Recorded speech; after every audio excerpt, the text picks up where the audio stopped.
So I showed this in the mailbag previously. I teased a little bit about what was wrong with it. Now it doesn't power up. I did a quick measurement inside the unit for voltage, and at the time I withheld the reading. I didn't tell you what the result of that was because I had the meter tucked behind like this, so you couldn't see what the reading was. And I thought, I'll do a bit of a teaser, you know, so you can come and watch this video when it comes out and we'll figure out why it doesn't power up. So today we're going to carry on with that. We're going to finish off where we started with the mailbag, where I discover a reason for why it doesn't work, and we're going to work through it and see if we can get the thing to power up. And if it does power up, we'll test it and see if it actually outputs anything like it's supposed to. I hope so, because if it doesn't output anything, it's probably not much good. This is a calibrator. The whole point of it is to be able to use it to calibrate things. Now, when I did the tests on it before, we had it powered up. There was no power on it. Actually, I shall demonstrate this. I've already changed the voltage over. I did that when I did the original mailbag. I did the voltage conversion. Plug power in. Shall turn that on. Flick this on, and we have no power. Right, so there's no power light here at all. Move the connector around in case there's a bad connection on a connector. No, it's not there. So we've got no power on the unit. It's completely dead. That's as far as we got basically. I had the cover off before, so let's pull the cover off again.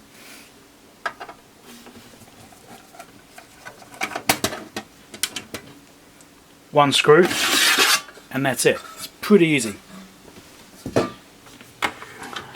And that is what the inside is like. Not much in there. Right, so as I mentioned in the mailbag when you had this cover off before, but if you didn't see that, you should probably go back and watch it. This is the generator section, which generates the RF. This is the switched attenuator, which controls the output. It's also got the main board down there. Over here we've got some power circuitry. It comes through, goes to the circuit board and the main switch over here, and the LEDs power from the circuit board. And I did a voltage measurement over here on the output of the transformer, and what I teased in the mailbag video is I showed me doing a measurement, but I didn't show you what the measurement was. So at the time that wasn't known, right? I kept that secret. The outcome was there was no voltage on this point, so the output from the transformer, there was no output. So it leaves a few things, either a bad transformer or the same one with the input circuitry. Not much to it. So we're going to do some testing and we'll see what we can figure out. Now the most obvious thing is to test across the primaries and the secondaries of the transformer to see if we've got anything there, because if there's no resistance, or infinite resistance I should say, then we know we've got an open winding or an open circuit path, which helps us to give us direction to look at. So let's measure across the primaries, turn the switch on, measure across the primary windings on here, see if we get anything. And we do not get anything across the primary. Okay, let me check across the fuse in case it's something as simple as a bad fuse. Fuse is good, although 33 ohms across the fuse. That in itself is quite interesting. That's quite a high resistance across the fuse. I would expect to see less than that. Mind you, it is a very low value. It's only 100 milliamp fuse. Yes, like 32 ohms out of circuit. The other thing we did before was we changed the voltage on this thing. So we'll pull the card out. And we'll swap it back around to 120 volts, put it back in.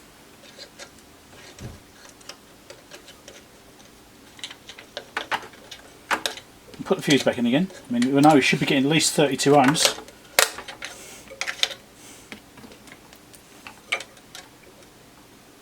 Across there again, and now we're getting a resistance. So you get 112 ohms at 120 volt setting. So that's interesting. So the 120 volt winding is good. Let's super back to 240, put it back in again. So it could be we've got an open winding, or it could be a circuit path problem. Just that again. Still open circuit. Okay. Now that circuitry is shielded from the bottom, I can't take the bottom casing off to get to it. It's a little bit awkward. And I've just noticed something really interesting, which you probably won't be able to see on camera.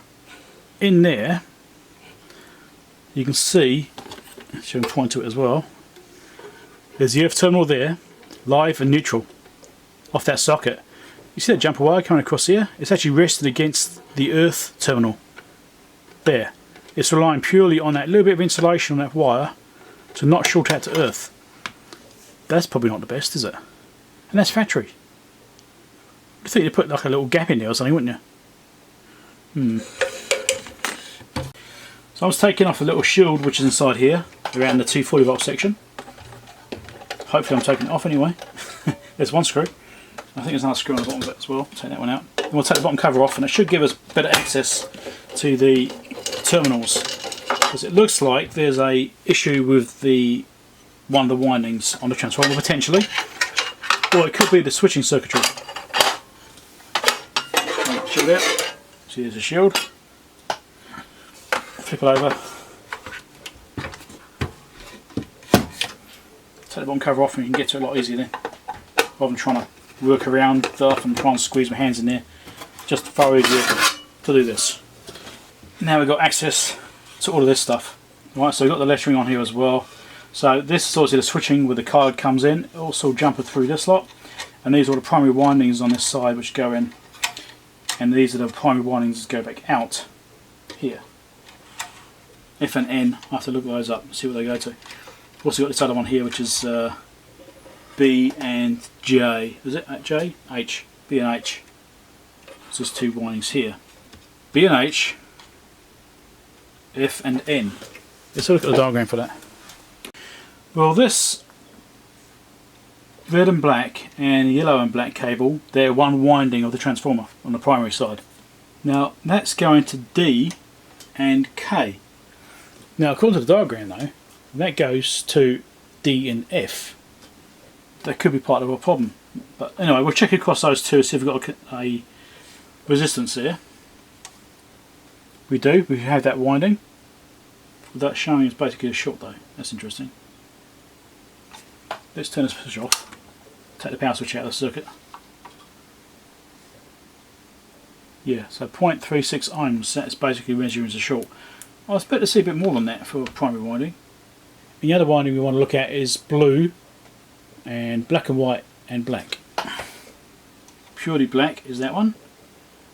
And black and white is this one here. 124 ohms. Now because I've got that card plugged in, that could be affecting these readings because it'd be linking them together. Let's unplug that card. It could be causing some misreadings. I'll take that out completely. That way it's not linking anything together anymore.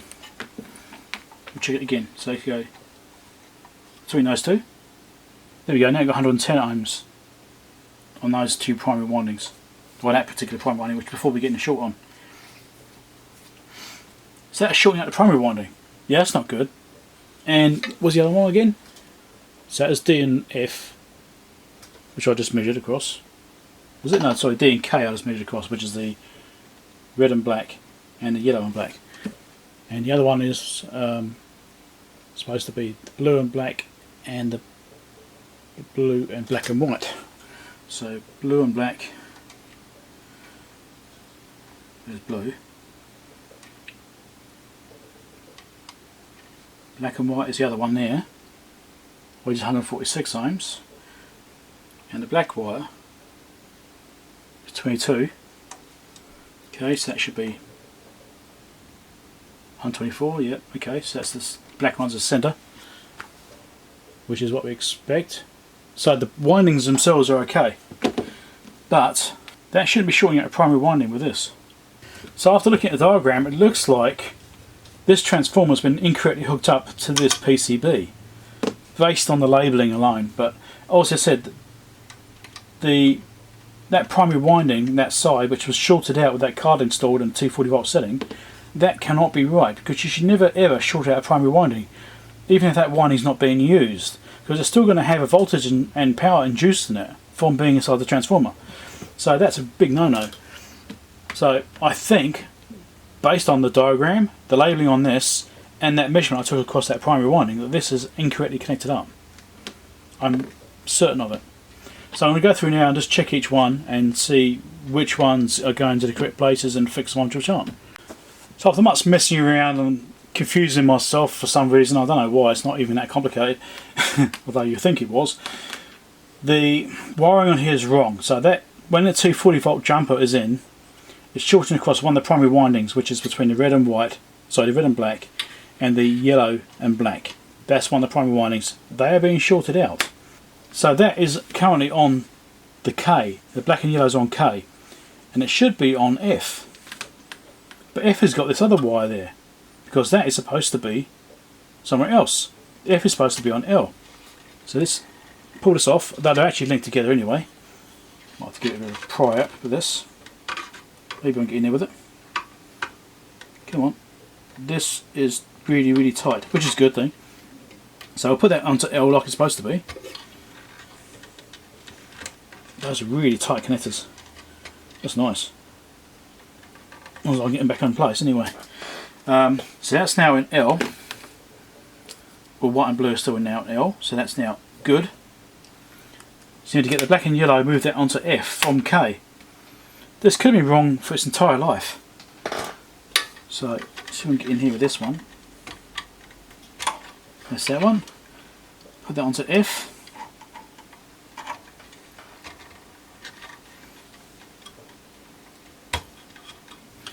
So that is now correct.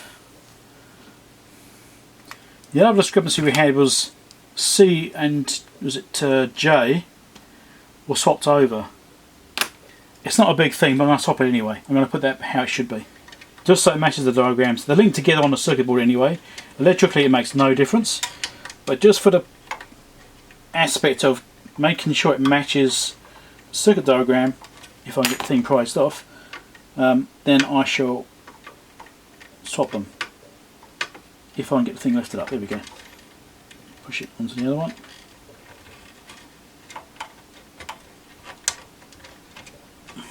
Okay, so that's now changed around. So now, when I turn the switch on and measure across the input terminal, I should measure about 240 ohms or so, around that I think. There you go, 270 ohms. That's it, it's working. Yes. So just to be complete, we'll verify that the other card positions look about right as well. Let's pop this out a little bit so I can spin the card around. So if we do 120 volts, we should get about half of that resistance. About half of that resistance. Might be exactly half, because that fuse has got 33 ohms across it in itself, which is quite a lot. Anyway, check across here. 144, so yep, that's right still. So that makes sense. Let's flip over the other way. Let's do 220 volts, then we'll do 100 volts. Let's verify those look about right as well.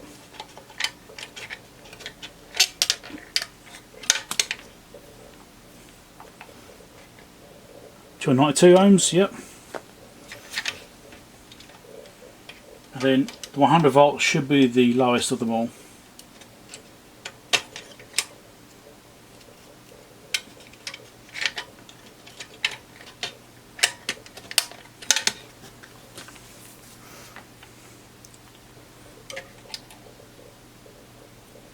$115. There we go. So that makes sense. That's all correct. At least it seems to be.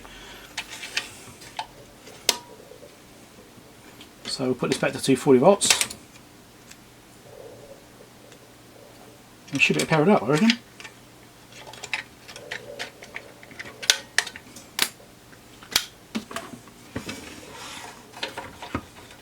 So we'll measure the voltage on a secondary transformer when I turn that thing on. So I'll turn the switch on now and I'll power it up over here, and we should see, hopefully the LED will come on front if it's working, and we'll see power on the meter over here, which isn't in shot currently. Should be just in shot over here now. Should be able to see that. So let's get this hooked up onto these connections. So between here and here I should be able to get an AC voltage when I turn the power on. Hopefully no bang. 19 volts, that's a bit lower than I thought I was going to get. Pulling out 4 watts, which seems reasonable. We have an LED indicator. So we now have power. So that 19 volts is interesting though. I thought it would be a bit more than that. I think it's 20 volts on diagram, so actually it's probably fine. My voltage here is 206 volts right now. That's really low actually. We had some power outages overnight and that's probably why. Let's wind this up a bit. Because it's just AC output. So if I go, it's supposed to be 240, so I'll go 240 on here. On nearabouts. There you go, 20 volts. So that's why. I'm just wondering why it's sitting so low. It's not normally that low. It's a bit curious. Might check my line voltage. Well, let's just check the voltage regulator output, and that's doing 5 volts. That's absolutely fine. So that seems like it will work. So we should hook this up to something and actually test it. Right, so there's the outputs. This is at 0 dBm, and that's the output we're getting. This is 50 ohm load. It's got an internal terminator, 50 ohms. So I've turned that on, and we're getting 221.7 millivolts or so around there right now at 0 dBm. You can do the maths whether that's right or not.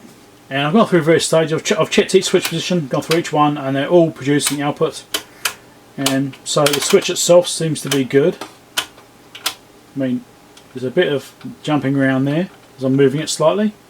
Maybe it could use a bit of a spray, need a bit of a clean, maybe. There's definitely some discrepancies there as I'm moving that switch around slightly. So there could be some issues there with that switch. Should put some gold contact cleaner stuff on there. But in 0 dBm it's actually pretty stable, it's looking pretty good there. But this other position it's looking slightly jumpy. Maybe with use it will come better anyway. So that's 20 dBm, getting 2.19 volts right now. But obviously the accuracy of this isn't perfect. I mean, there is a tolerance. It's not a precision instrument in that way for measuring voltages. It's only a couple of decimal places, so it's not the ideal thing. Now ideally I'd use my Rohde Schwarz to measure this, my CMU 200, but this is a 1 megahertz source.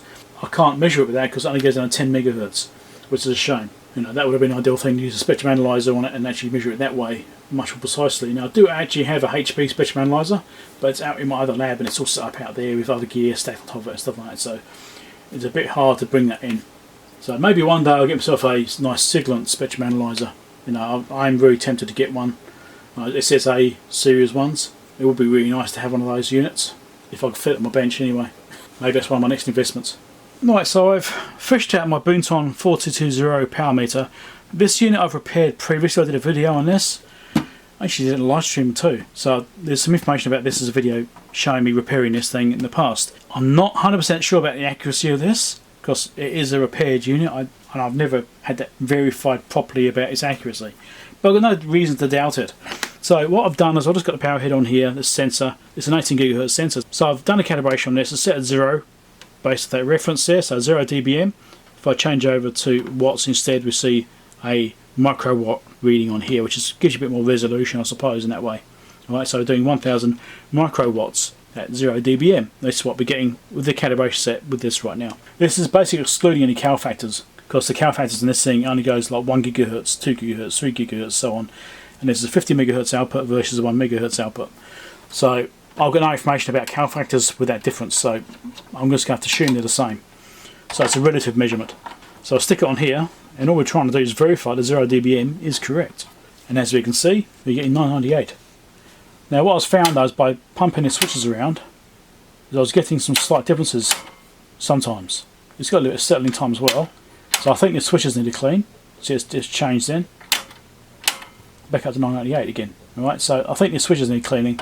That one's better, but these ones need cleaning, I think, these slide switches, so I'll have to get in there with some spray and give us a clean up, just to improve the repeatability. But that's looking really, really close. It's out by 1.4 microwatts, but if you put it back on dBm, it basically says it's the same. There's almost nothing in it.